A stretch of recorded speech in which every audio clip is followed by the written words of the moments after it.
আসসালামু আলাইকুম। ভাই দেখেন, একটা ছেলে মানুষ মেয়ে মানুষ সেজে কিভাবে একটা ফেক আইডি খুলে সেখানে মানুষের কাছ থেকে মিথ্যা ভিডিও কলে নোংরামি কাজ করার জন্য টাকাগুলো হাতিয়ে নিচ্ছে।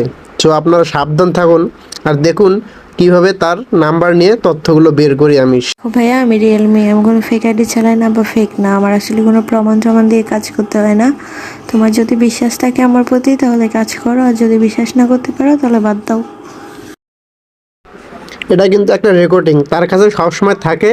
এই রেকর্ডিংটা সবার কাছে সেন্ড করে আর সবাইকে এভাবেই বলদ বানায়। আমি যখন বললাম যে না এটাতে হবে না, সে তখন আমাকে একটা ভিডিও কল দিয়েছিল 12 সেকেন্ডের। সেই ভিডিও কলটিতে সে আমাকে যা দেখিয়েছে তা পুরো হাস্যকর। তার গোপনাঙ্গ দু পায়ের মাঝখানে চাপ দিয়ে রেখে একটা মেয়ে মানুষের মতো করে ভিডিওটাতে দেখাচ্ছিল আমাকে। তাও সেই ভিডিওটা অরিজিনাল না। আসলে আপনার মোবাইল ক্যামেরার পিছনে যদি আপনি আরেকটা মোবাইল স্ক্রিন ধরে থাকেন তাহলে কিন্তু ঠিক রিয়েলটার মতো দেখাবে। ঠিক সেভাবেই সে আমাকে দেখিয়েছিল। তারপর আমি কোনোভাবে তাকে কাছ থেকে তার মোবাইল নাম্বারটা নেই, যেটা বিকাশ নাম্বার দিয়েছিল, সে আমাকে বলেছিল সে বিকাশ নাম্বার, সেই নাম্বারটা কোনো রকমই নিয়ে আমি সেখান থেকে তথ্য কীভাবে বের করলাম। আমি একটি অ্যাপসের মধ্যে চলে চলে গেলাম। সেই অ্যাপস থেকে এই অ্যাপসটি থেকে এখানে নাম্বারটি সিলেক্ট করব। আপনারা দেখেন কিভাবে আমি এখান থেকে তথ্যগুলো বের করি। উপরে সার্চ বারে আমি সেই নাম্বারটি দিয়ে দেব, অটোমেটিক তার ডিটেলস চলে আসবে। দেখেন আমি যে নাম্বারটি এখানে দিয়ে দিলাম, তার কিন্তু ডিটেলস পুরোটাই এখানে চলে আসলো। তার নাম হচ্ছে রনি, তার বাড়ি দেগলকান্দায়। এই সিমটি কোথা থেকে কিনেছে, এই যে সিমের নিচে কিন্তু এখানে ডিটেলস আছে, দেখছেন ডিটেলস কিন্তু এখানে পুরো ডিটেলসটাও চলে আসছে। এভাবে তথ্য সংগ্রহ করার আরও মাধ্যম আছে। আমি এখান থেকে তার কয়েকটা ছবি পেয়েছি। আসলে অরিজিনালি তার কি না সেটাও আমি জানি না। সো এখানে দেখতে পারবেন ফটোগুলো। আমি এখান থেকে দুটো ফটো তার সংগ্রহণ করেছি। এখান থেকেও কিন্তু তার ডিটেলস বার করা যাবে। এখানে আরও অনেক ইজি হয় ডিটেলস বার করার জন্য। এটা এভাবে মানুষকে ছলনা দেখিয়ে মানুষের টাকাগুলো মেরে নিয়ে যায়, চলে যায়। আর মানুষও এই নোংরা কাজগুলো করার জন্য নিজের পরিশ্রম করা টাকা দিয়ে দেয়। আসলে যাচাই করে কখনো আপনারা এসব নোংরা কাজে লিপ্ত হবেন না। এগুলো মেয়ে নয়, ছেলেরাই আপনাদের টাকা এভাবেই নিয়ে যায়। যারা আর কি এসব নোংরা কাজ করেন আমি তাদেরকেই বলছি, ভাই নিজের কষ্ট করা উপার্জন কেন আরেকজনকে দিবেন।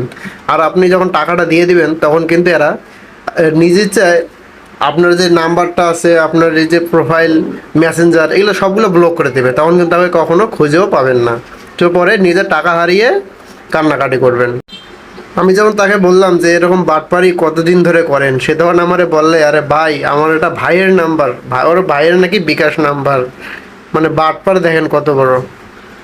এগুলো সচরাচর কেউ ধরতে পারে না ভাই। এগুলো মেসেঞ্জারে এই যে আছেন না, মেসেঞ্জারে অনেক আইডি আছে যে মেসেঞ্জারে খারাপ কাজ করে, ভিডিও কলে খারাপ কাজ করে। আসলে এগুলো তো লিপ্ত না হয় ভালো, কারণ এগুলো আপনার হুদায় টাকা যখন দিয়ে দিবেন তখন ব্লক করে দেবে, আর এগুলো করাটাও ভালো নয়। তাই বলি এদেরকে থেকে দূরে থাকুন। এই যে আপনার ফটো দুটো দেখছেন, আমি কিন্তু সেই অ্যাপসটি থেকে এই ফটো দুটোকে ওখান থেকে পেয়েছিলাম। যদি আপনারা কখনো দেখেন তাহলে দেখতে পারবেন। আমি কিন্তু এই তথ্য থেকে এই ফটো দুটি বের করেছিলাম, এর মধ্যে এটা সেন্ড করলাম। সে বলে যে সে এটাকে চেনে না। তো যাই হোক, দেখেন সে লাস্ট টাইমে আমার সাথে কী ব্যাপারটা করে।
সে যখন ধরা পড়ে গিয়েছে সে কিন্তু এখন আমাকে ব্লক করে দিয়েছে।